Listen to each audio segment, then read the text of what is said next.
San, si tu devais expliquer de manière assez simple à des gens qui ne croiraient pas que ta démarche peut être vue comme artistique, comment est-ce que tu pourrais définir la part artistique de ton travail?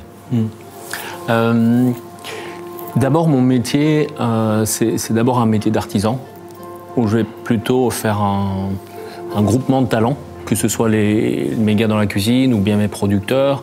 Je vais synthétiser tout ça et avoir une traduction qui va m'être aidée par ma technique, en tout cas. Technique, produit.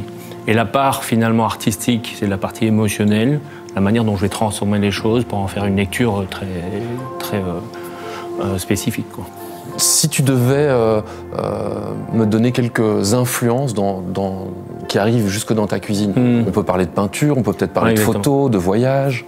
Mais c'est vrai qu'au fur et à mesure, j'ai commencé à cuisiner, mais comme je l'ai dit, je n'ai jamais cuisiné avant d'avoir ouvert mon restaurant. Donc il y avait vraiment tout mon background de sommelier qui m'a aidé à construire ma cuisine. Et au fur et à mesure, je me suis intéressé à la physico-chimie parce que je voulais être créateur, je devais savoir comment fonctionnent les choses pour pouvoir créer. Et au fur et à mesure, j'ai créé mon propre style.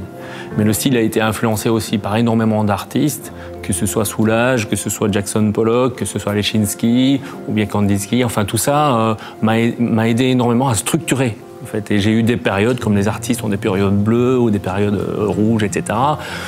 Je suis passé du pointillisme au draping. Donc il y a énormément d'influences réellement artistiques, mais aussi énormément d'influences humaines qui m'ont permis d'être un artiste quelque part.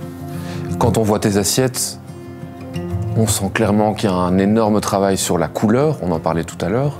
Il y a un énorme travail évidemment sur le goût, sur les odeurs, qui ne passeront pas à l'écran, mais quand on est ici et qu'on découvre tes plats, on peut vraiment le découvrir. L'aspect visuel, pour toi, est-ce qu'il peut parfois prendre le dessus sur la qualité d'un produit ou sur la qualité d'une composition, ou tu essaies vraiment d'avoir un équilibre dans toutes les assiettes que tu crées? C'est l'équilibre, pour moi, c'est une part de déséquilibre. Dans le sens où si je veux créer un plat sur lequel je ne suis pas nécessairement sûr des goûts, je vais abonder de couleurs. Et ici, de la manière très spontanée, j'ai fait un truc coloré parce que je sais que la couleur va apporter une certaine satiété. La satiété visuelle apporte une satiété physique aussi.